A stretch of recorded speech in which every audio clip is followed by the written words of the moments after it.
Cette vidéo vous est présentée par la boutique de Diceall.com, les prix les plus bas sur vos jeux de société favoris.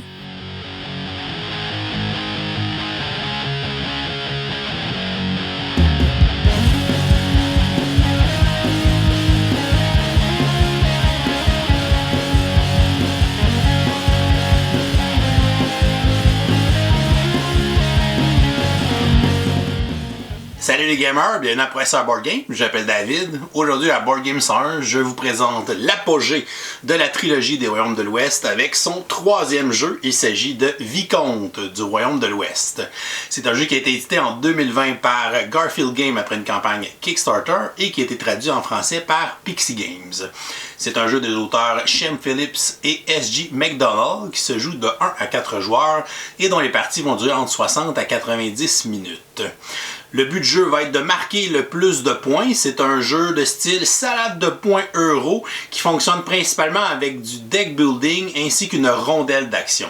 Les joueurs vont posséder une main de cartes qui représente les villageois qui vont travailler pour leur vicomte, qui vont avoir différentes icônes d'action et différents effets qu'on va pouvoir déployer en les jouant sur notre plateau joueur. De plus, on va devoir déplacer notre vicomte sur le plateau principal, sur le principe d'une rondelle d'action, et on va pouvoir effectuer des actions sur l'endroit où on va terminer notre déplacement. On va tenter de marchander pour gagner des ressources, on va tenter de construire des bâtiments pour marquer des points et obtenir des bonus, on va tenter d'aller placer des ouvriers dans le château, et on va tenter aussi de transcrire différents manuscrits pour ramasser des bonus de points à la fin de la partie. Alors, Vicomte des Royaumes de l'Ouest, je vous montre comment on joue, ensuite je vous dis ce que j'en pense, et comme on a lundi, on va vous donner une question du jour pour participer à un concours du lundi pour le mois de janvier 2022. On va installer une partie pour 2 joueurs. Premièrement, on va assembler le plateau de jeu. On va prendre les 5 pièces et on va les placer au hasard, les unes à côté des autres, pour former le plateau principal. On va prendre soin de placer les pièces du bon côté selon le nombre de joueurs qui est indiqué dans le bas de chacune des pièces qui est maintenant cachée par le château qu'on va placer au milieu de celui-ci. À côté du plateau principal, on va former des réserves avec les différents jetons. On a les pièces d'argent, les jetons de pierre, les jetons d'or ainsi que les jetons d'encrier. On va prendre les cartes de villageois neutres et on va les séparer en 5 pioches qu'on va les placer respectivement sur les 5 emplacements du plateau principal. Les piles ne sont pas obligées d'être égales et on va les répartir comme ceci sur le plateau principal. Même si ces cartes sont face visible, on n'a pas le droit de consulter les cartes qui s'en viennent. On a seulement accès à l'information de la carte qui est sur le dessus de chaque pioche. On va ensuite devoir former 5 pioches de tuiles manuscrits pour placer sur le plateau principal. On va prendre une tuile à dos blanc et on va placer par-dessus 6 tuiles à dos noir pour former une pioche de 7 tuiles manuscrits. On va les retourner de côté de façon à ce que la tuile à dos blanc soit la première sur le dessus et on va placer la pile sur un des emplacements du plateau principal et on va refaire la même chose pour former 4 autres pioches de tuiles manuscrits qu'on va ensuite venir placer sur le plateau principal. Tout comme les cartes villageois, même si les jetons sont placés face visible, on a seulement accès à l'information de la première tuile qui se trouve sur le dessus de chacune des pioches. On va placer à côté du plateau principal les 4 cartes bonus de clergé. Ce sont des objectifs que les joueurs pourront réclamer en cours de partie. Et on va aussi placer la carte maître du château sur la table. Chaque joueur va se prendre un plateau personnel qu'il va placer du côté multijoueur. De l'autre côté, ce sont pour les parties en solo. Il va aussi recevoir le matériel de sa couleur, son pion de vicomte, ses 20 ouvriers, ses 9 bâtiments, son marqueur de vertu et son marqueur de corruption, ainsi que ses 8 villageois de départ avec une bannière à sa couleur. Le joueur va placer son marqueur de vertu sur la case la plus à droite de la piste de vertu et son marqueur de corruption sur la case la plus à gauche. Il va ensuite placer ses 9 bâtiments sur son plateau personnel. Il va commencer par les comptoirs qu'il va placer sur les 3 premières cases bonus. Donc il pourra obtenir ses bonus lorsqu'il aura construit ses bâtiments.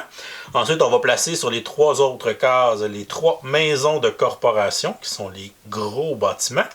Et on va avoir pour les 3 dernières cases les petits ateliers qui vont couvrir ces bonus qu'on pourra débloquer en cours de partie. On va ensuite déterminer un premier joueur et on va lui remettre le marqueur de premier joueur qu'il va conserver pour toute la partie. On va ensuite former des ensembles de cartes joueurs et de cartes villageois héros.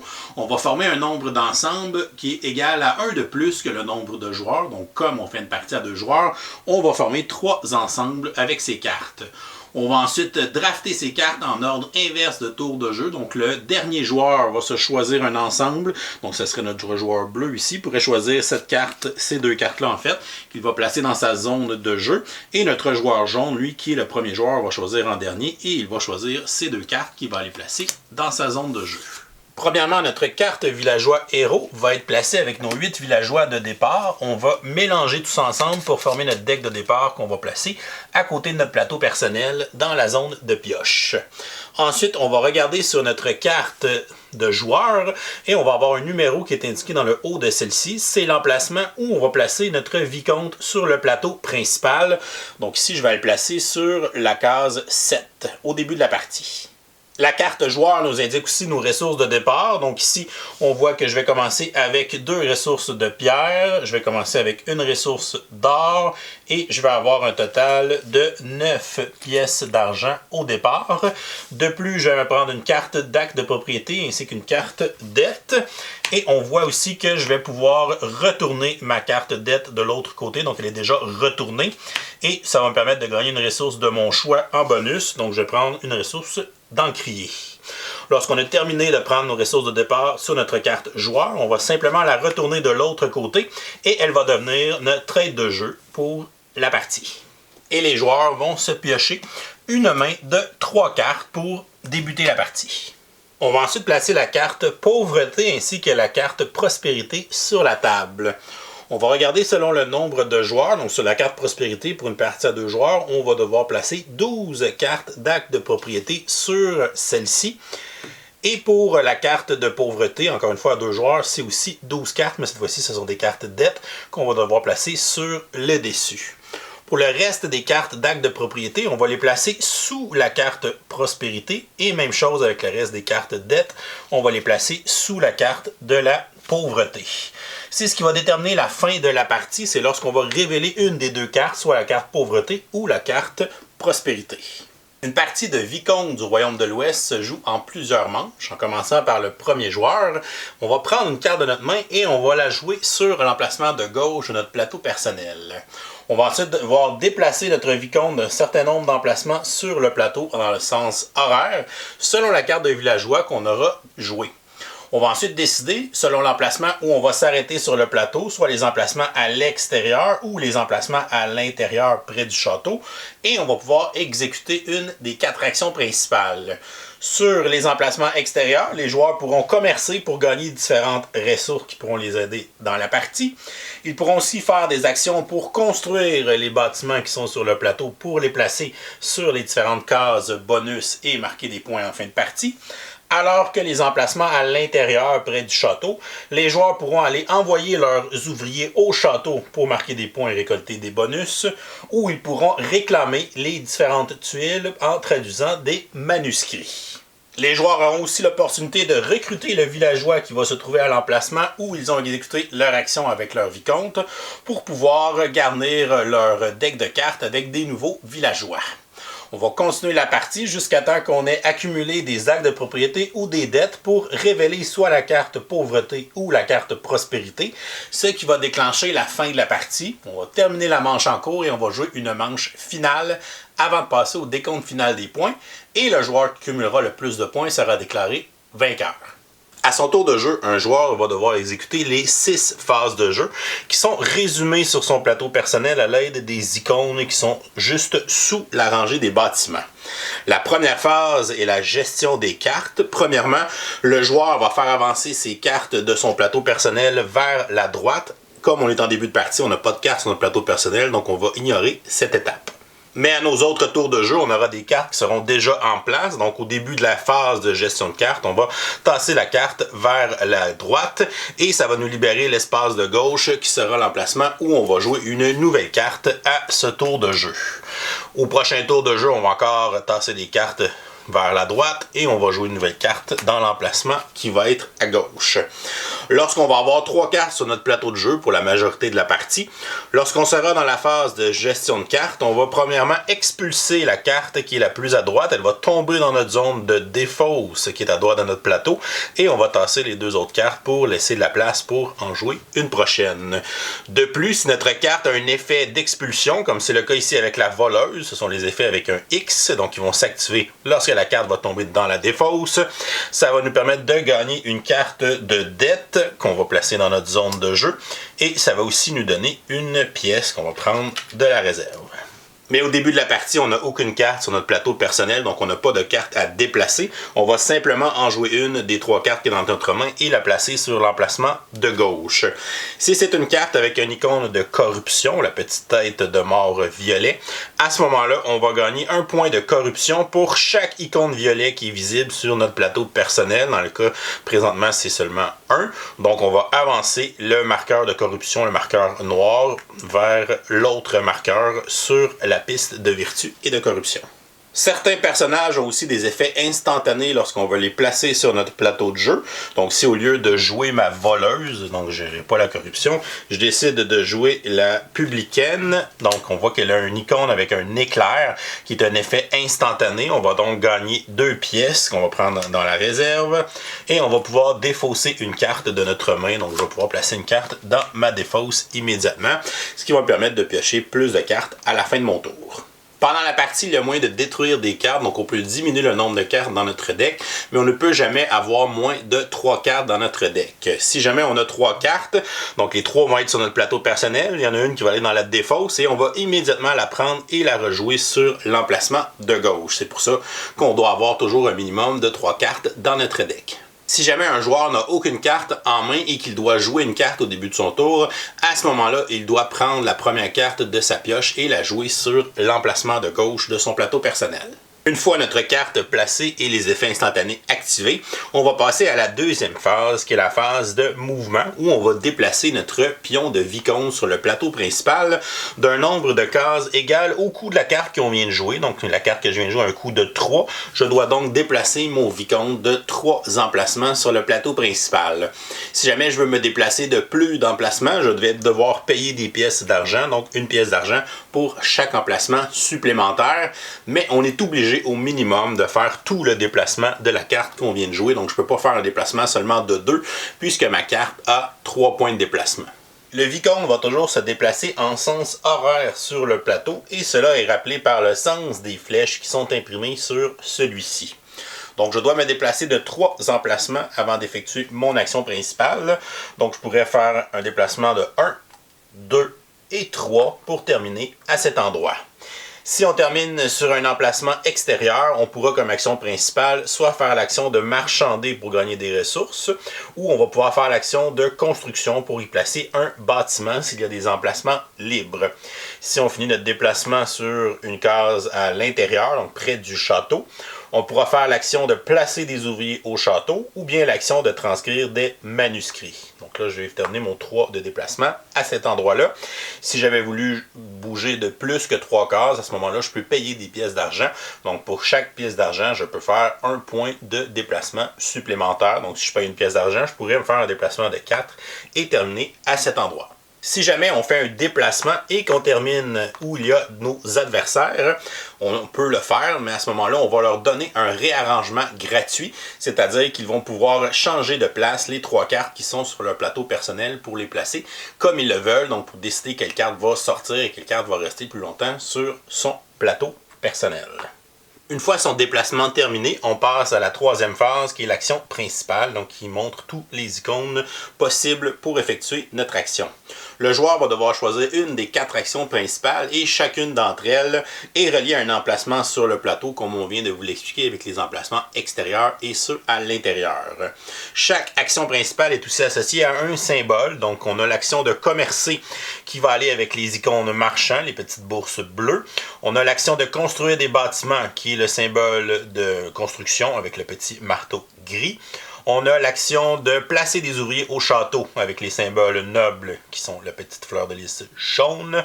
Et on a l'action de transcrire des manuscrits avec le symbole de clergé qui est noir. Le joueur va donc choisir une des 4 actions, en fait une des 2 actions possibles à l'emplacement où il se trouve. Comme j'ai terminé mon mouvement sur un emplacement extérieur, je pourrais faire soit l'action de commercer ou l'action de construire un bâtiment.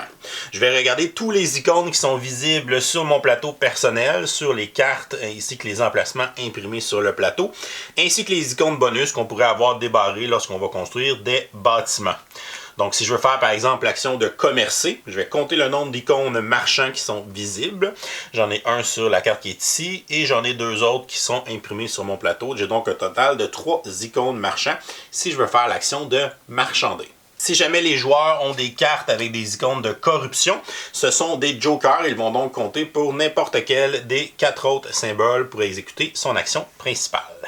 Avant d'effectuer son action principale, le joueur peut décider d'éliminer la carte villageois qui se trouve à l'emplacement à côté de son vicomte, ce qui lui permettra d'utiliser aussi les icônes de cette carte pour amplifier son action principale.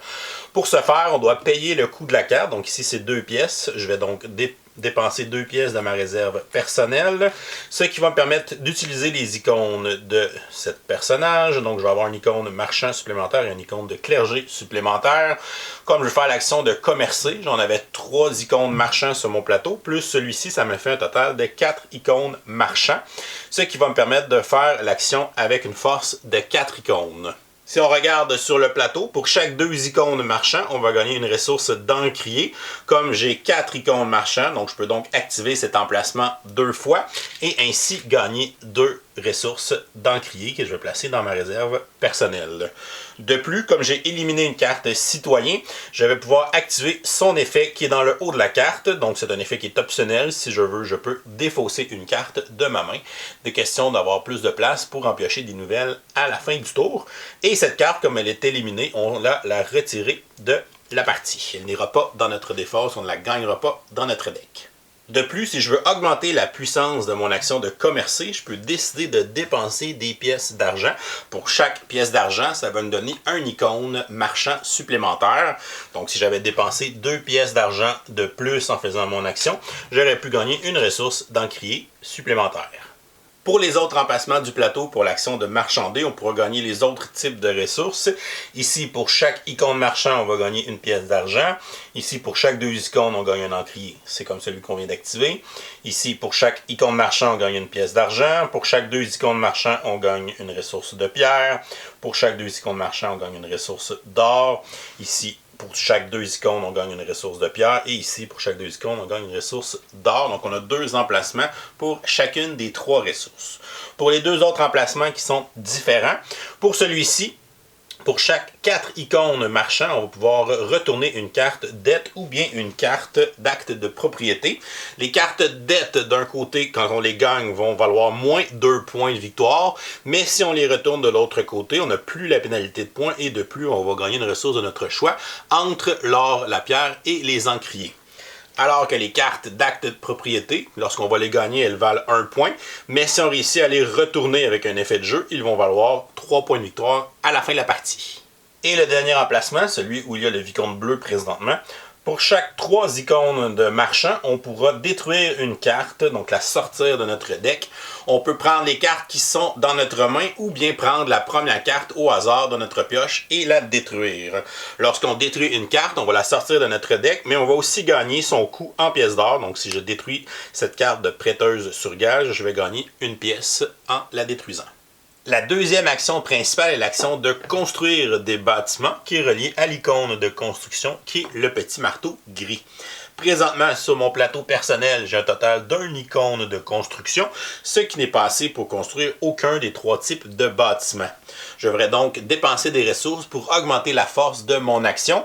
Comme c'est le marteau gris, on va devoir dépenser des ressources de pierre, donc les ressources ont la même couleur que l'action habituellement, pour pouvoir obtenir des icônes de marteau supplémentaires. Donc si je dépense 2 ressources de pierre, je vais avoir maintenant un total de 3 marteaux, donc 3 icônes pour effectuer mon action de construction. Ce qui serait suffisant pour construire un de mes 3 ateliers qui ont un coût de 3 marteaux. Les maisons de corporation, elles, ont un coût de 7 marteaux et les comptoirs ont un coût de 5 marteaux. Pour faire l'action de construction, en plus des icônes de marteau, on doit aussi avoir un emplacement libre de construction à côté de notre vicomte. Donc ici, je suis à cet endroit sur le plateau. Je pourrais construire à cet emplacement ou à celui-ci présentement. Je vais donc choisir un de mes 3 ateliers. C'est important de choisir lequel puisque chacun couvre un bonus qui est différent qu'on pourra bénéficier une fois qu'il sera retiré de notre plateau personnel. Je vais décider de prendre celui qui est au bout et je vais placer sur cet emplacement, je vais couvrir une icône d'encrier. Donc, je vais gagner une ressource d'encrier en plaçant mon bâtiment à cet endroit.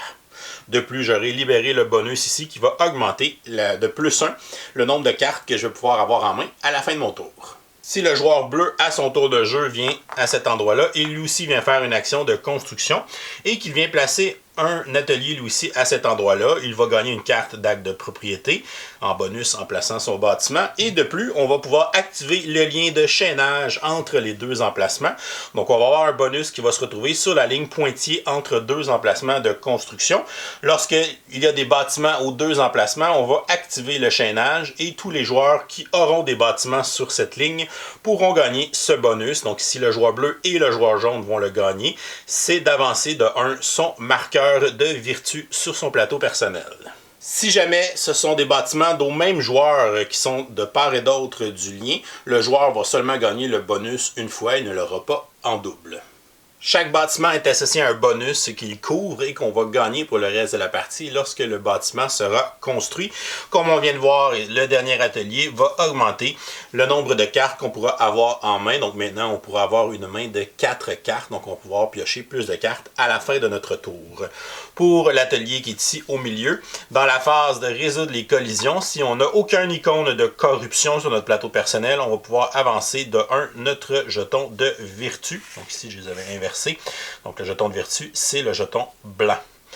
Pour le dernier comptoir, ici, à la fin de notre tour, on pourra défausser une carte de notre main, donc ça va nous permettre de piocher plus de cartes à la fin pour faire passer notre deck plus rapidement et avoir nos meilleures cartes. Pour les maisons de corporation, elles vont simplement nous donner des icônes permanents. Donc la maison qui est ici va nous donner une icône de clergé permanent pour faire l'action de transcrire des manuscrits. La maison de corporation du milieu va nous donner une icône noble pour faire l'action de placer des ouvriers au château. Et la première maison de corporation va nous donner une icône de construction pour faire l'action de construire des bâtiments. Ce sont des icônes permanents qui vont être présents pour le reste de la partie. Le troisième comptoir va nous donner, lui, 2 icônes marchands pour faire l'action marchander. Le comptoir du centre va nous permettre, lorsqu'on va faire l'action d'éliminer un villageois pour obtenir ces icônes, pour notre action principale, ça va seulement nous coûter 1 pièce au lieu du coût qui est indiqué sur la carte. Et le premier comptoir, finalement, va nous permettre d'augmenter de 1 le mouvement de notre vicomte gratuitement. Et regardons les autres emplacements bonus pour les bâtiments ainsi que les chaînages. Donc, gagner une pierre, avancer son marqueur de vertu, gagner une ressource d'or, avancer son marqueur de vertu. Ici, c'est gagner un personnage qui est visible, donc gagner une carte villageois qui est visible sur le plateau principal sans en payer le coût. Ici, on a de retourner une carte dette ou une carte acte de propriété, gagner un encrier, détruire une carte, encore une fois, de notre main ou la première de notre pioche et gagner son coût en pièces d'or. Gagner un encrier, gagner 2 pièces, gagner une pierre. Encore une fois, je pense qu'on a fait le tour des icônes ici. Gagner une carte acte de propriété. Ici, on va avoir un réarrangement des cartes de notre plateau personnel dans l'ordre de notre choix. Ici, c'est une ressource au choix. Donc, soit un encrier, de l'or ou une pierre. Et je pense que ça fait le tour des différents icônes qu'on retrouve sur les emplacements de bâtiments ainsi que les emplacements de chaînage. Il y en a un dernier qu'on n'a pas parlé encore, qui est celui-ci, qui permet de faire un déplacement sur le même niveau dans le château. Donc on parlera un peu plus tard, lorsqu'on va expliquer l'action d'envoyer des ouvriers dans le château. Regardons maintenant les 2 actions principales qui vont se passer sur les emplacements à l'intérieur du plateau, c'est-à-dire adjacents au château. Donc la 3e action principale est l'action de placer des ouvriers au château, qui est représentée par l'icône de noble, donc l'icône qui est jaune. Présentement, on voit seulement un icône noble sur notre plateau personnel, donc on a une force de 1. Comme les autres actions principales, on peut payer une ressource pour augmenter la force, ou on peut aussi éliminer une carte de villageois à l'endroit où on se trouve pour augmenter nos icônes. Donc ici, pour l'action de placer des ouvriers au château, on va devoir dépenser de l'or pour se donner des symboles nobles supplémentaires. Donc si je dépense 2 ressources d'or, plus mon icône noble, ça me fait une force de 3 pour mon action. On va ensuite consulter le tableau qui est dans le haut de notre plateau personnel. Donc j'ai une force de 3, ce qui va me permettre de placer 2 ouvriers au château à l'emplacement à côté de mon vicomte. Si j'avais réussi à faire une force de 5, on peut placer 3 ouvriers, et une force de 8, on peut en placer 4. Disons que j'avais beaucoup d'or et que j'ai réussi à en dépenser pour avoir une force de 8 icônes nobles et que j'ai réussi à placer 4 ouvriers dans le château. On voit ici qu'il y en avait déjà 2 ouvriers bleus et un ouvrier jaune à l'emplacement où je me trouve. Et moi, je réussis à faire l'action avec une force de 4, donc de 8 plutôt, pour placer 4 ouvriers. Je vais donc placer mes 4 ouvriers dans cet emplacement, donc ils sont adjacents à mon vicomte. Ce qu'on va faire ensuite, c'est qu'on va regarder si on a 3 ouvriers de notre couleur dans cet emplacement. C'est le cas, j'en ai 5. Donc, ce qu'on va faire, c'est qu'on va en promoter un vers le niveau 2 juste en face, et qu'on va en envoyer un vers la gauche et un vers la droite sur les emplacements du même niveau. Ensuite, celui qui vient de monter, on va gagner le bonus de l'emplacement où il vient d'atterrir. Donc ici, on gagnerait une ressource de pierre et on gagnerait une ressource d'encrier dans notre réserve personnelle. Une fois qu'on a terminé les mouvements du niveau 1, on va regarder si c'est des mouvements au niveau 2. Donc si par exemple, j'avais déjà 2 ouvriers qui étaient déjà placés à cet endroit-là, avec celui que je viens de monter, j'ai aussi 3 ouvriers de ma couleur à cet endroit-là. Donc je vais en promoter un des 3 au centre sur le niveau 3, ce qui va me donner une ressource de mon choix, donc soit un encrier, un or ou une pierre. Contrairement au niveau 1, les 2 autres ouvriers vont rester à leur emplacement et n'iront pas vers la droite ni vers la gauche. Pour les autres bonus dans le château, on a ici de retourner une carte dette ou une carte d'acte de propriété. Ici, soit de gagner une ressource d'or ou de faire un déplacement vers la gauche ou vers la droite avec un ouvrier dans le château. Ici, on va pouvoir gagner un villageois de notre choix parmi ceux qui sont visibles sur le plateau, ou bien détruire une carte de notre main ou la première de notre pioche et gagner son coup en pièces d'or. Ici, c'est d'avancer de 2 notre marqueur de vertu, et celui-ci gagne une pierre et un encrier, comme on avait déjà montré. Lorsqu'on a terminé tous les déplacements dans le château, à ce moment-là, on va regarder si dans les emplacements du niveau 1 ou du niveau 2, il y a plus de 3 ouvriers. C'est le cas de l'emplacement qui est ici, qui a 2 ouvriers bleus et 2 ouvriers jaunes. Donc, le joueur actif devra expulser un ouvrier de cet emplacement pour en garder un maximum de 3 dans chaque emplacement du niveau 1 ou du niveau 2. Il n'y a jamais d'expulsion avec les ouvriers qui sont au niveau 3, donc ils sont sécurisés et pourront marquer ces points à la fin de la partie. Le joueur jaune peut donc expulser un ouvrier bleu ou bien expulser un ouvrier de sa propre couleur, puisque le joueur dont l'ouvrier est expulsé va gagner une compensation qui sont décrites sur la carte d'aide de jeu. Donc si c'est un ouvrier expulsé du niveau 1, on va gagner 2 pièces d'argent. Et si c'est un ouvrier expulsé du niveau 2, on va avancer notre marqueur de vertu et gagner une ressource de notre choix. Mais présentement, il va décider d'expulser un ouvrier bleu, donc le joueur bleu va gagner 2 pièces d'argent. À la fin de la partie, tous les ouvriers dans le château vont rapporter des points de victoire à leur propriétaire. Les ouvriers au niveau 1 valent 1 point, les ouvriers au niveau 2, 2 points et les ouvriers au niveau 3, 3 points. De plus, dès qu'un joueur va placer un ouvrier au niveau 3, il va prendre la carte maître du château. S'il l'a encore à sa possession à la fin de la partie, elle vaut 5 points. Et pendant qu'il l'a, il va avoir une capacité de main de plus 1. Donc sa capacité sera à 4 cartes, peut-être même à 5 s'il a déverrouillé le bonus avec son atelier.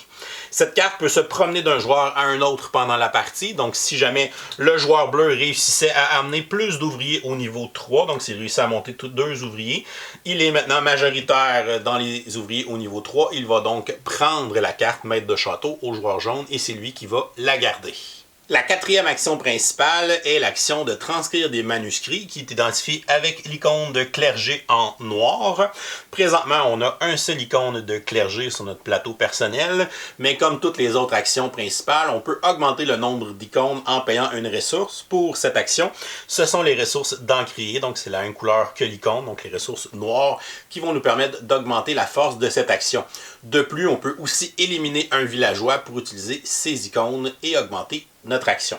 Donc présentement, j'ai un icône, je vais dépenser 2 encriers pour avoir 3 icônes au total pour mon action de transcrire des manuscrits. Cette action nous permet d'acheter la tuile de manuscrit qui est sur l'endroit à côté de notre vicomte. Le coût est inscrit sur la tuile, donc ça prenait 3 icônes de clergé pour pouvoir l'acheter. C'est pour ça que j'ai dépensé 2 encriers pour avoir un total de 3. Je vais donc tout simplement prendre cette tuile et la placer dans ma zone de jeu. De plus, certaines tuiles manuscrits vont avoir une icône avec un éclair, c'est-à-dire un bonus instantané qu'on va gagner lorsqu'on va acheter cette tuile. Ici, c'est d'augmenter de 1 sur la piste de vertu. Je vais donc augmenter mon marqueur de vertu de 1. On pourrait avoir d'autres bonus instantanés. Ici, c'est de retourner une carte de dette ou une carte d'acte de propriété. Je pourrais retourner ma carte dette de l'autre côté, ce qui me donne une ressource de mon choix. Je pourrais prendre une pierre, par exemple. Je pourrais aussi avoir une tuile qui me donne un bonus de 4 pièces. Donc, je vais gagner 4 pièces de la réserve pour ma réserve personnelle. Mais en plus des bonus instantanés, certaines tuiles vont nous donner plutôt un objectif de fin de partie, donc un scoring bonus à la fin de la partie. On va retrouver la bannière jaune, l'icône de point de victoire. Donc ici, c'est 1 point de victoire pour chaque 2 tuiles de manuscrits que j'ai gagné pendant la partie. Donc présentement, elle me donnerait 2 points de victoire. Mais plus je vais acheter de manuscrits, plus elle va valoir de points à la fin de la partie. On remarque aussi que les tuiles de manuscrits ont des bannières de couleurs. Il y a 4 couleurs différentes, donc grise, jaune, bleu et noir. Et ce sont des ensembles, donc si on réussit à faire un ensemble avec les 4 couleurs, ça va aussi nous donner des points bonus à la fin de la partie, tel qu'indiqué sur la carte d'aide de jeu. Donc, une couleur, c'est 1 point. Si je réussis à avoir 2 couleurs, 4 points. 3 couleurs, 9 points. Et pour un ensemble des 4 couleurs, ça vaut 16 points à la fin de la partie.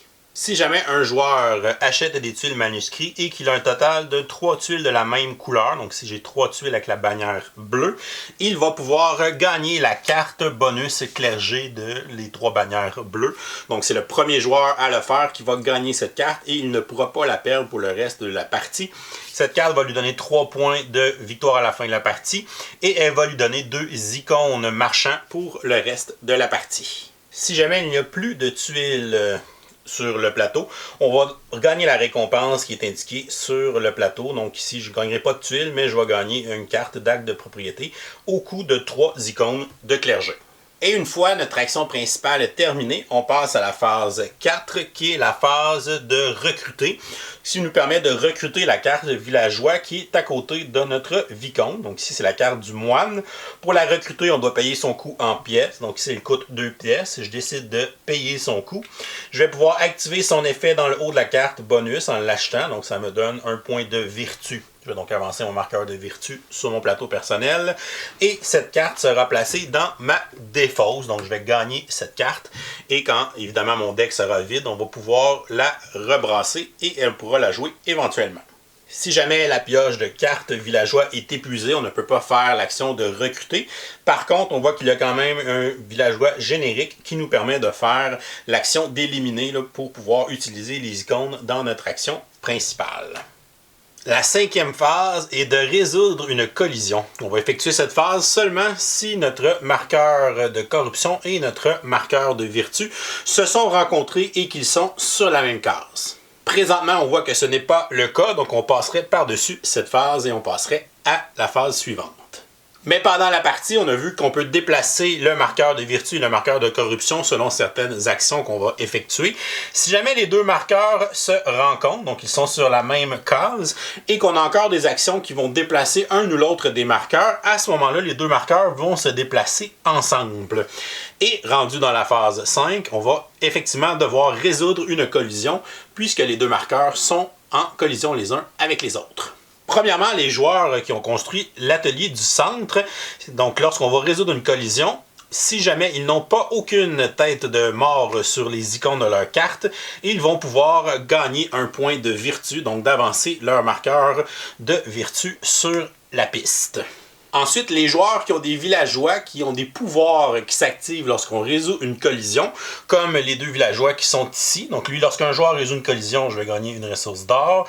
Et lui, lorsqu'un joueur résout une collision, je vais gagner une ressource d'encrier. Donc je vais gagner ces deux ressources. Et ce, peu importe quel joueur est en train de résoudre sa collision.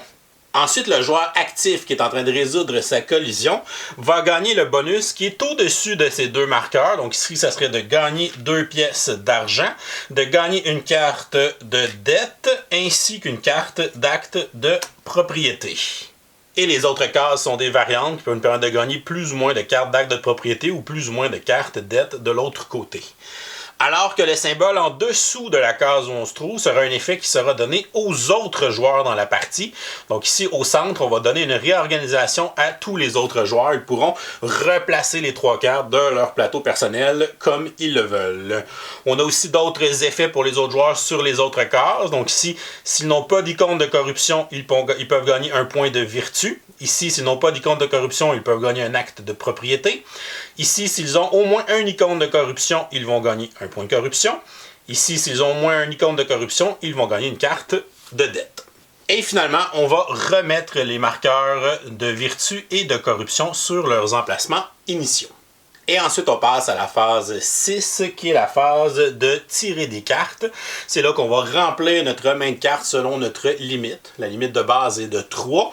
On peut l'augmenter à 4 ici avec le premier atelier. Et on peut aussi l'avoir augmenté si on a gagné la carte de celui de la majorité du château. Donc ici, disons que j'ai une limite de 4 cartes. J'en ai joué une pendant le tour et j'en ai défaussé une. Donc il me manque 2 cartes pour compléter ma main. Je vais piocher la carte qui reste dans mon deck. Ensuite, mon deck est vide et je dois piocher une autre carte. Donc, je vais prendre les cartes de ma défausse, les mélanger pour se former un nouveau deck. Lorsqu'on reforme un nouveau deck, on va aussi soit gagner un point de corruption ou un point de vertu. Si on n'a aucun icône de crâne sur notre plateau, on va gagner un point de vertu. Et si on a au moins un icône de crâne à la place, on va gagner un point de corruption. Et avec un nouveau deck, je vais pouvoir piocher la dernière carte qui me manque pour monter ma main à 4 cartes. Et une fois que le joueur jaune a terminé son tour de jeu, on va passer au joueur bleu qui va jouer son tour de jeu pour la première manche. Ensuite, on va recommencer une deuxième manche avec le joueur jaune et le joueur bleu par la suite. Et on va continuer à alterner des manches jusqu'à temps qu'on déclenche la fin de la partie. Tout au long de la partie, on a vu que les joueurs vont déclencher différents effets qui vont leur faire gagner des cartes de dette et des cartes d'acte de propriété. Lorsqu'on va avoir gagné assez de cartes dette, il se peut qu'on révèle la carte de pauvreté. Et lorsque cette carte va être révélée, ça va déclencher la fin de la partie. Ça peut aussi être le même principe avec les actes de propriété. Donc si les joueurs achètent beaucoup d'actes de propriété et que la carte prospérité est révélée, ça va aussi déclencher la fin de la partie. Il se peut que les deux cartes soient révélées dans le même tour de jeu et évidemment, ça va aussi déclencher la fin de la partie. À partir de ce moment-là, on va terminer la manche en cours et on va jouer une manche finale avant de passer au décompte final des points. Premièrement, les joueurs vont gagner des points de victoire pour tous les bâtiments qu'ils ont construits pendant la partie. On voit ici que j'ai réussi à faire mes 3 comptoirs. On va donc prendre la 3e bannière dans cette section pour 15 points de victoire. J'ai réussi à faire 2 de mes maisons de corporation. On va donc prendre la 2e bannière ici qui nous donne 13 points. Et j'ai seulement fait un atelier. Donc on va prendre la première bannière ici qui va me donner 2 points de victoire. Ensuite, on va faire des points pour tous les ouvriers qui sont dans le château de notre couleur. Ils vont faire un point par niveau où ils se trouvent. Donc, j'ai 3 ouvriers au niveau 3. Donc, 3 x 3, ça fait 9. J'ai 1, 2, 3 ouvriers au niveau 2. Donc, 3 x 2, ça fait 6 points. Et j'ai 4 ouvriers au niveau 1. Donc, 4 x 1 pour 4 points. Ce qui fait un total de 19 points pour mes ouvriers au château. On va ensuite gagner des points pour les manuscrits qu'on a réussi à transcrire pendant la partie. On va regarder ceux qui ont des effets de scoring de fin de partie. J'en ai un seul. Il va me donner 1 point pour chaque 2 manuscrits. Donc ça va faire 1, 2, 3 points pour ce manuscrit. Et ensuite, on va gagner des points pour les ensembles avec les différentes bannières de couleurs. Donc un ensemble avec les 4 couleurs, ça vaut 16 points. Un ensemble avec 2 couleurs, ça donne 4 points. Et un 3e ensemble ici avec une seule couleur qui va donner 1 point de victoire. Si je suis le joueur en possession de la carte maître du château, ça va me donner 5 points de victoire. Et pour chaque carte bonus de clergé que j'ai ramassée, ça va me donner 3 points de victoire. Chaque carte dette qui est non retournée va m'enlever 2 points. Donc j'en ai 2, ça va faire moins 4 points de victoire. Chaque acte de propriété qui n'est pas retourné vaut 1 point. Donc j'en ai 3, ça fait 3 points de victoire au total. Chaque acte de propriété qui est retourné vaut 3 points. Donc j'en ai 6. 6 fois 3, ça va me faire 18 points. Finalement, on va scorer la carte pauvreté si elle est à révéler, c'est elle qui a déclenché la fin de la partie. Ou on va déclencher le scoring de la carte de prospérité si c'est elle qui a été révélée pour déclencher la fin de la partie. Si ce sont les deux cartes qui ont été révélées pour déclencher la fin de la partie, à ce moment-là, on va scorer les deux dans le décompte final des points. Si on score la carte de pauvreté, le joueur qui a retourné le plus d'actes de propriété va ramasser 12 points. Et dans une partie à 2 joueurs, il n'y aura pas de deuxième position, il va plutôt avoir seulement la troisième position. Donc le joueur en deuxième position va marquer, lui, 4 points dans notre partie à 2 joueurs. Si c'est plutôt la carte prospérité qui va scorer, à ce moment-là, on va regarder le joueur qui a remboursé le plus de dettes, donc qui a retourné le plus de dettes, va gagner 12 points. Et le joueur en deuxième position, dans une partie à 2, va gagner 4 points. Sinon, si on joue à 3 ou 4 joueurs, on va utiliser les 3 positions qui sont sur ces cartes pour donner les points à la fin de la partie. Donc, il se peut qu'une seule de ces deux cartes soit scorée en fin de partie, dépendamment comment la fin a été déclenchée. Pour avoir une position pour scorer ces deux cartes, on doit avoir au minimum retourné une carte de dette ou une carte d'acte de propriété. Et le joueur qui cumule le plus de points sera déclaré vainqueur. Si jamais on a une égalité, c'est le joueur qui aura le plus de ressources et de pièces d'argent restantes qui va départager l'égalité. Sinon, ce sera une victoire partagée. Et voilà, c'est comme ça qu'on joue à Vicomte du Royaume de l'Ouest. Je vous reviens avec mon opinion personnelle. Qu'est-ce que je pense de Vicomte du Royaume de l'Ouest? Et pour vous le dire, j'ai encore une fois invité Vincent à venir partager son opinion sur ce jeu. Comme tu es un grand fan de toute la trilogie du Royaume de l'Ouest. Donc celui-là, c'est le troisième, donc le dernier, celui qui clôt la trilogie. Et on va commencer avec les points positifs aussi. Encore une fois, on est encore des grands fans du style visuel de tous les jeux de la trilogie. Tout à fait. Donc le visuel de Domiko qui est super beau, là, cette espèce de style un peu cartoon, mais tu sais, un peu dark, hein, si on veut. Là, Ouais, il y a des pourris là-dedans. Ouais, c'est ça, les pourris sont sales. La corruption, là, c'est ça. Ouais. Ça paraît quand on regarde les images comme. OK, lui, c'est un crotté, là. Puis, c'est un crotté, il donne de la corruption. Puis, j'ai l'impression qu'encore plus que dans les deux autres, là, parce que lui, c'est vraiment un jeu de cartes, là. Ouais. Il s'est donné des images. D'après moi, il a mérité sa paye parce qu'il y en a du dessin, là. Il y a beaucoup de. On avait la discussion, chaque carte est unique dans son action, mais le art revient à peu près 3 fois parce que bon, il y a différents personnages, mais je veux dire, il y a beaucoup de dessins, là. Vraiment. Encore une fois, très beau. Pour le matériel, je pense qu'en général, il est bien. Pour les cartes, c'est bien, encore une fois, pour la qualité. Le plateau, tout ça, c'est bien. Il y a peut-être juste un élément qui est moins beau, qu'on reparlera tantôt. Là, mais ouais, peut-être. Mais en général, encore une fois, les ressources en bois qui sont super belles. Il y en a seulement 3 types. Il y a les pièces qui sont en carton, à moins que vous ayez les super pièces de métal Kickstarter. Mais comme je les avais déjà dans Paladin, je me suis dit, j'y repérerais pas pour les deux autres jeux. Là, à un moment donné, c'est cool des pièces en métal. J'ai pas besoin d'en avoir 3 jeux. Puis comparé aux autres jeux de la série, lui, c'est vraiment un deck building un peu plus. Fait que tu vas brasser les cartes souvent. Moi, j'ai pas senti besoin de mettre de sleeve. Puis habituellement, dans les deck building, j'ai tendance à le faire. La qualité les cartes sont un peu satinées. Ils ont un petit filet de protection, l'épaisseur est quand même bien. Fait que ça, c'est quand même très bon pour un jeu de cartes. Puis justement, si on entre un peu dans le gameplay, comment ça fonctionne, lui, c'est vraiment un jeu là, de type construction d'engin. C'est vraiment un engine building de cartes. Donc, c'est un deck building à la base. Mais oui, il y a l'aspect deck, mais il y a aussi l'aspect engine parce que tu vas aussi débarrer les bâtiments qui vont te donner des bonus. Fait que tu sens que tes actions vont être plus efficaces. Évidemment, il y a toute la gestion aussi des personnages sur ton plateau personnel. Donc, l'ordre dans lequel je vais les jouer, les icônes qui vont rester apparents, ça va me donner la force de mes actions. Je peux booster la force de mes actions ensuite avec mes ressources pour essayer de faire l'action de façon plus forte pour justement construire un plus gros bâtiment, mettre plus de monde sur le château, etc. Fait que je pense que ce qu'on ressent, en jouant à ce jeu-là, c'est le gros effet de combo. Tout à fait. Tu veux un jeu avec des combos, ouais. là, ce jeu-là, tu vas être servi. Vraiment, c'est que ça, des combos. Là. Moi, j'ai fait ma liste de pour et de moins. Puis on a parlé d'architecte, on a parlé de paladin. Puis souvent, dans ces jeux-là, j'ai beaucoup de positifs, un petit peu de négatifs. Dans Vicomte, j'ai beaucoup de petits négatifs, j'y reviendrai. Mais le positif est tellement fort que ça fait que le jeu sort du lot. Moi, j'ai mis plus pour les cartes. Parce que, déjà, il y a plusieurs points géniaux. Là. Comme tu parlais de l'ordre dans lequel tu places les cartes. Ouais. Il y a des cartes qui ont des pouvoirs quand tu les mets en jeu. Il y en a qui ont des pouvoirs tout le long qui vont rester. Il y en a qui sortent. Ce qui est génial aussi, je pense que là, tous ceux qui font des deck building ou des jeux de cartes, prenez note, c'est que chaque carte a 4 fonctions, en fait. Ouais, c'est vraiment des cartes multi-usages. Multi-usages. Puis pourtant, ils sont pas compliqués à comprendre, mais dès que tu es sur le plateau, tu peux flusher les cartes, ça fait quelque chose. Ouais. Tu peux, quand tu l'achètes, avant même qu'elle aille dans ta défausse, elle fait quelque chose. Un bonus. Un effet, un bonus. Quand tu l'utilises, elle fait un effet. Puis quand tu es tanné de l'avoir, ta scrap, elle est payante.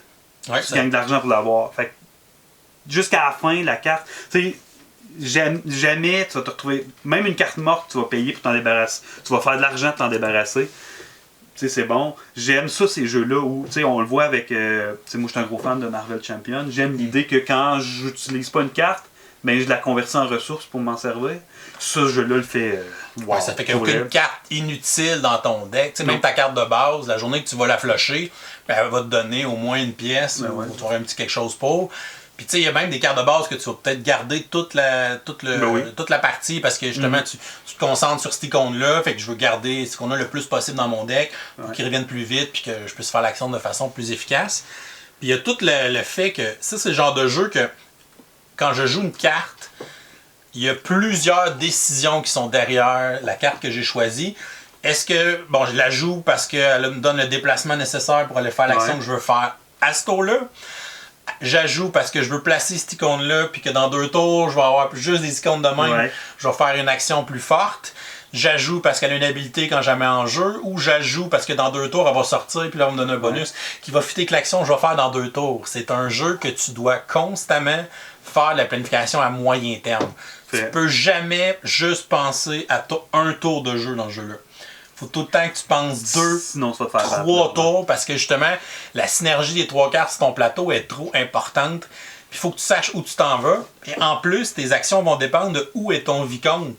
Exact. Fait que faut que tu calcules que, OK, dans 2 tours, je vais être rendu là-bas. OK, mais il faut pas que j'avance trop vite. Fait que là, je vais aller en haut, je vais bouger. Ouais, c'est ça. Je vais prendre le chemin plus long parce que justement, je veux m'arranger pour être proche de cette action-là, à ce tour-là.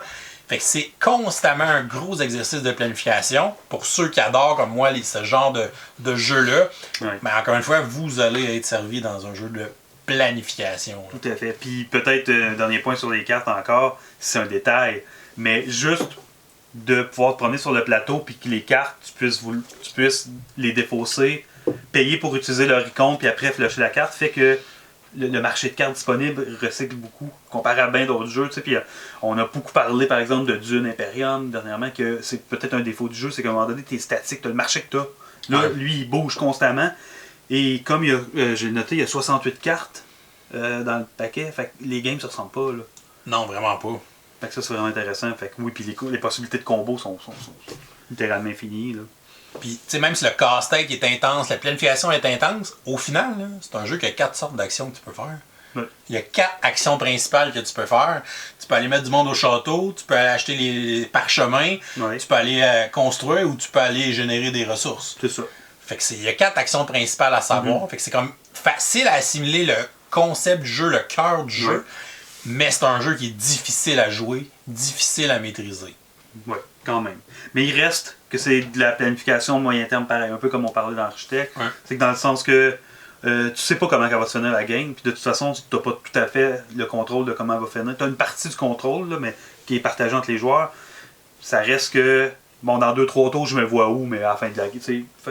Oui, c'est beaucoup de planification, mais à court moyen terme, donc même quelqu'un qui. Tu peux le prendre en main assez rapidement, je pense. Là. Ouais, puis en plus du comboage que fait ton engin avec tes cartes, avec tes trucs, tu as aussi plein de bonus qui vont être générés quand tu fais telle action. Quand tu construis un bâtiment, ben, je vais le mettre physiquement quelque part. L'icône que je vais couvrir va me donner un bonus.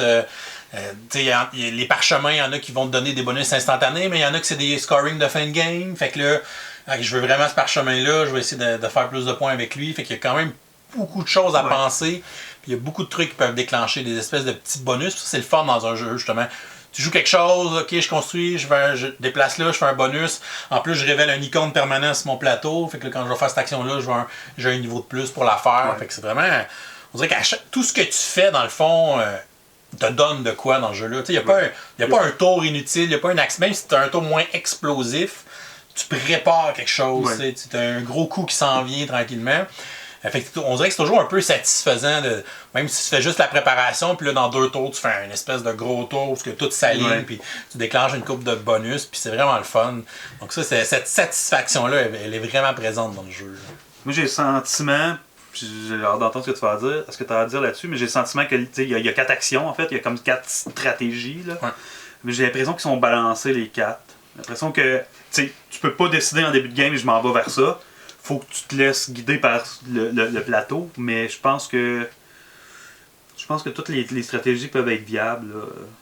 Ouais, puis je pense que c'est pas le genre de jeu, tu sais, comme il y a juste 4 justement actions ou 4 stratégies, 4 lignes dans lesquelles tu peux te lancer. C'est pas le genre de jeu qu'il faut que tu te lances nécessairement dans une des 4 à fond la caisse. Puis au détriment des 3 autres. Je pense qu'il faut que tu trouves quand même un certain équilibre, une certaine synergie, une balance entre les 4. Oui, tu vas peut-être être concentré un peu plus dans une ou deux, mais faut pas que tu sois à zéro complètement dans les autres non plus. Il y a quand même des points à aller chercher un peu partout. C'est un genre de jeu un peu salade de points. Là, si on Puis veut. ils se croisent aussi, parce qu'en mettant un bâtiment, tu vas peut-être gagner une ressource qui te permet de transcrire un manuscrit. Ouais, c'est ça. Tel manuscrit va être payant selon le nombre de bâtiments que tu as placés. Fait que si tu te lances juste dans un, c'est vraiment plus je trouve que c'est plus la synergie qui est importante que de dire je m'en vais à fond dans le maudit château. Oui, il donne plein de bonus le château puis c'est payant. Si t'es comme tout seul à le garocher là-dedans, mais en même temps c'est aux autres joueurs de peut-être y aller aussi puis de te forcer la main un peu plus. Là. Fait que il y a peut-être juste le château qu'il faut peut-être pas que tu laisses aller un joueur seul là-dedans. Parce que c'est sûr que par rapport à toi qui va pas du tout, ça va faire mal côté de moi. Là. Ça peut donner l'impression, moi, les parties que j'ai faites, où il y a quelqu'un qui se lançait dans le château seul, on avait l'impression que le jeu était débalancé. Mais je pense que c'est pas le cas. En tout cas, c'est mon Non, moi aussi, je pense que c'est bien équilibré pour vrai. Selon ce que les parties que j'ai jouées, là. Fait que c'est vraiment le fun pour ça. Sinon, il y a un mode solo. Celui-là, tu l'as essayé? Je l'ai essayé juste une fois, je me suis fait démolir. C'est quoi? C'est un genre d'automa? C'est un automa, mais chaque plate qui est imprimé en arrière de chacun des plateaux. Fait qu'il y a 4 stratégies en fait. Fait que tu décides si l'automa va être un peu plus axé sur le château, un peu plus sur les dettes ou les actes notariés, je pense, je me trompe dessus. En fait, il va être plus fort dans une des 4 actions, fait que ça va un peu guider son choix, mais c'est un automa. Là, donc, dans le fond, avec un paquet de cartes qui va dicter ses actions. Donc, il va faire A, s'il peut pas faire A, il va faire B, s'il peut pas faire B, il va faire C. Puis, en tout cas, il m'a battu. Fait qu'un bon défi. Un bon défi. Puis sinon, il va y avoir des extensions qui vont sortir. Ils sont présentement sur Kickstarter. Fait qu'on n'a évidemment pas essayé, mais ça s'en vient dans les prochains mois. Peut-être d'ici la fin de l'année 2022, les extensions devraient arriver en magasin pour ajouter encore plus de choses dans ce jeu-là. Je sens pas qu'il y a quelque chose à corriger, par exemple. Ce que j'ai lu, ça a l'air d'être du gravy, du plus, là, mais il n'y a pas, pour moi, en tout cas... Architecte, j'étais content qu'il y ait une extension. Paladin, je le sentais pas, mais quand il est sorti, j'ai vu ce qu'elle pouvait y apporter. Ce que j'ai lu sur celle-là, écoute, d'après moi, c'est juste si t'as fait le tour de celui-là, tu vas vouloir lui donner une autre vie, mais moi, je sentirais pas le besoin. C'est pas pour décourager les gens de pas Je pense qu'il est bien complexe en soi, puis qu'il est bien huilé, bien balancé, puis il a quand même une belle profondeur pour un jeu de base. C'est vrai. Moi, je suis pas un gros acheteur d'extension en partant, là, mais... Je pense pas que c'est un jeu que je vais me garocher sur l'extension. Non, moi non plus, je pense pas, étrangement. Si tu me permets un autre point positif, je pense que faut le noter parce que ça revient dans tous les jeux de la série. C'est les icônes, encore une fois, là, on y échappe pas. Conseil, jouez architecte une fois. Trouvez-vous un ami qui est architecte ou pillard ou peu importe. Ça va, ça enlève une pression, mais l'iconographie est encore assez solide, là. Oui, elle est assez claire, facile à comprendre. T'sais, le plateau, il a l'air d'avoir un paquet d'affaires, d'écrits, d'icônes, mais c'est comme super simple à assimiler. Fait que super bien réussi encore une fois pour l'iconographie. Et maintenant pour les points négatifs, le premier, si on revient sur le matériel, les plateaux de joueurs, c'est d'une feuille très mince et très cheap en carton, comparativement à ce qu'il y a mis dans Paladin, là, des gros... Les gros plateaux de joueurs épais. Épais en carton. Là, je pense qu'ils se sont dit, on veut que notre boîte ferme quand tu vas fermer le matériel. Fait que, ils ont fait des plateaux plus cheap. Là. Je pense qu'il y en a des nouveaux dans l'extension, là, double couche, pour mettre tes bâtiments et que ça tienne. Donc, ça aurait été le fun pour vrai qu'il l'inclut dans le jeu de base. Là. Moi, je suis un peu déçu de... Ouais. C'est pas Terraforming Mars. Non. Mais c'est pas Paladin. Ils nous ont habitués à des meilleurs c'est ça, ouais, c'était surprenant de leur part d'y aller avec cette décision-là. Mais bon, voilà. C'est sûr que je me dis qu'un jeu comme Paladin, c'est un jeu qui se passe beaucoup sur ton plateau personnel. Tandis que celui-là, c'est comme plus un rappel, là, parce que la moitié des... c'est plus tes cartes. Là. C'est ça, c'est pour mettre tes cartes. Ouais. Il y a du bling à mettre là. Ouais. En fait, c'est qu'ils ont mis eux-mêmes leur barre. La barre plus haute, tu sais.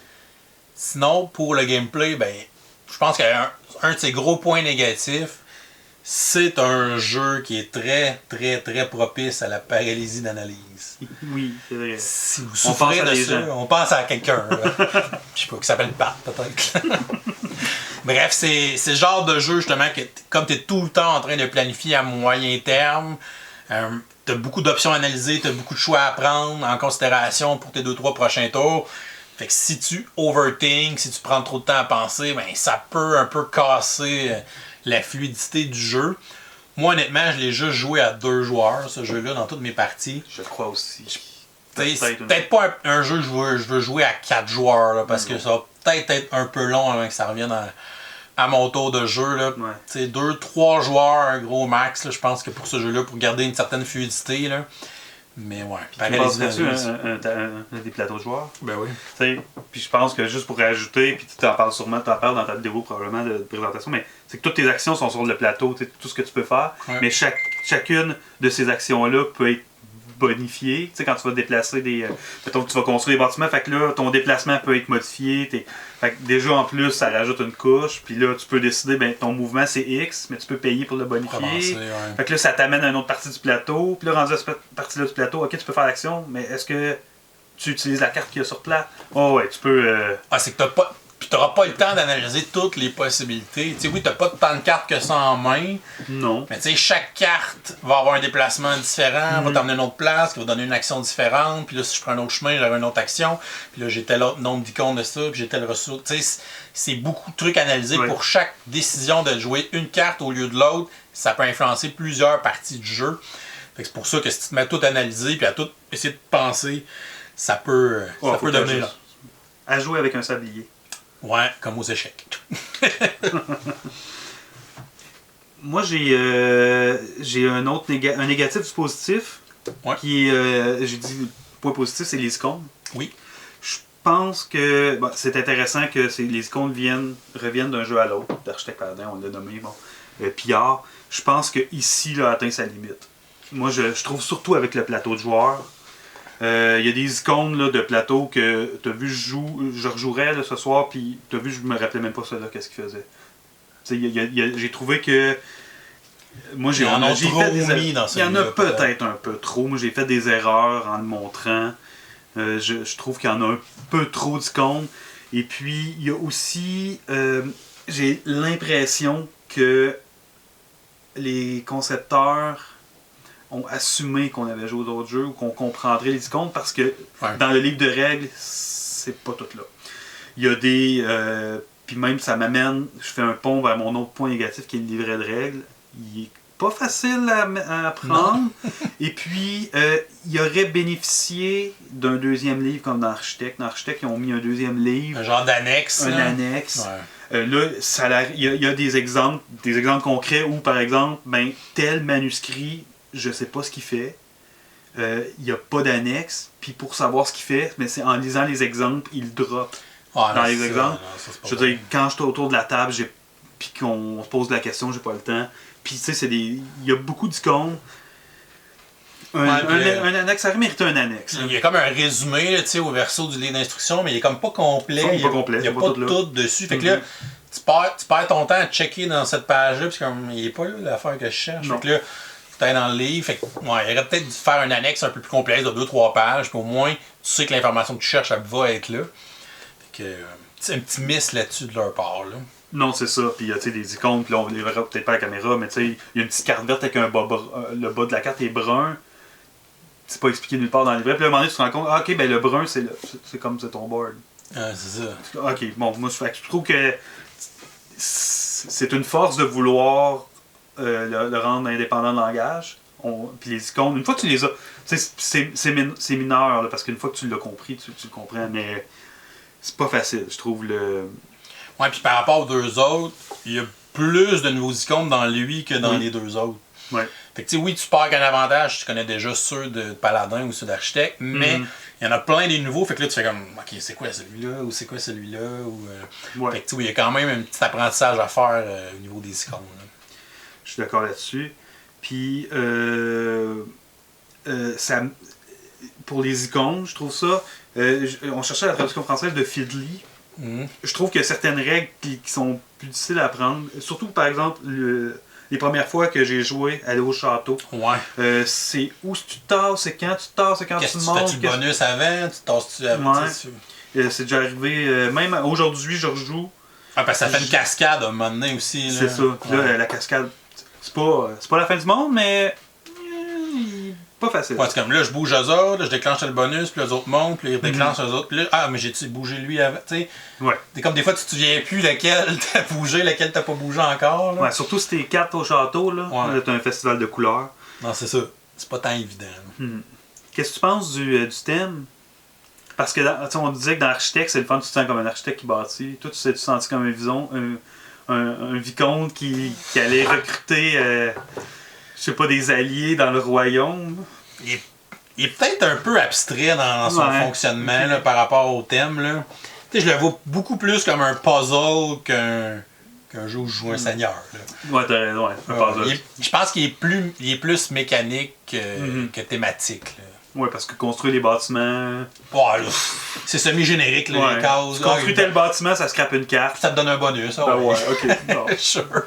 Fait que tu le sens moins. Là. Dans l'architecte, tu le sens, tu envoies un ouvrier à la forêt, tu vas chercher du bois à la forêt pour construire ton bâtiment. Tu es un architecte, tu as besoin d'apprentis. Ouais, là-dedans, je vais recruter un escroc, puis mon escroc, il me donne deux ans. Ça va au château. Là. Voilà. Fait que, c'est un négatif? Non, mais bon. Ouais, dans ce genre de jeu euro-là, que le thème soit moins présent, ça me dérange pas tant que ça, au final. Là. C'est juste que, ils nous ont habitués avec Pillard de la mer du Nord. Il est plus thématique. Tu sens un peu plus viking qui s'en va piller à la place. Ah ouais, vraiment. Ouais, jouez pas à vicomte pour être un vicomte. Non, surtout que vous pouvez perdre votre drapeau.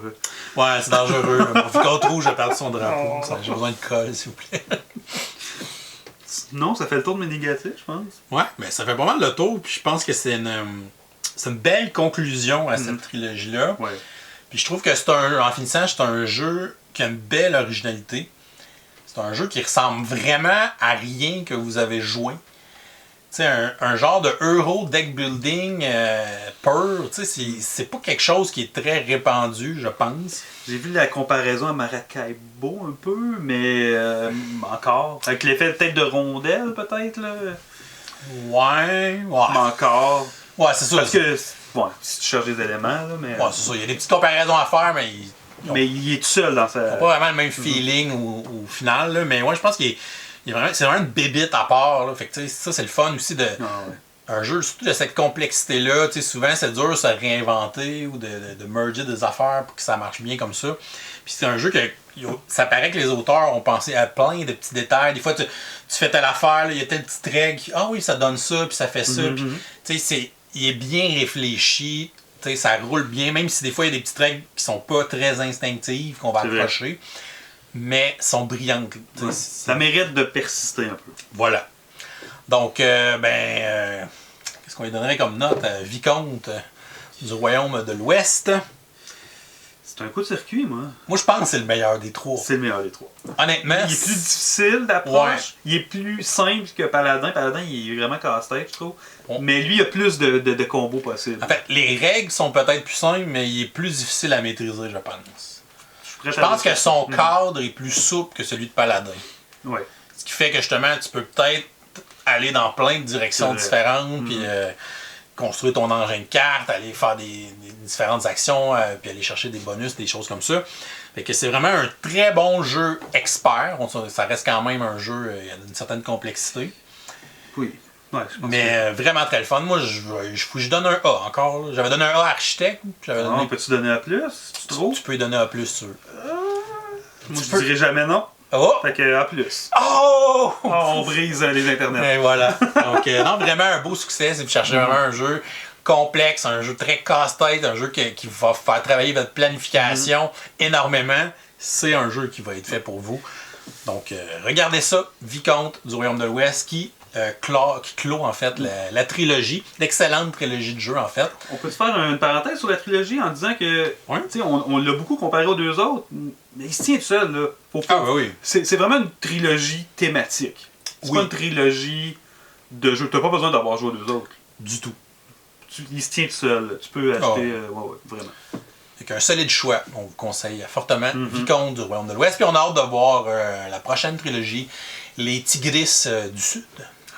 Dans les dés. Avec des dés, des euros avec des dés, ça j'aime ça. Fait que j'ai bien hâte. Moins parce que je sais que tu vas me dévisser.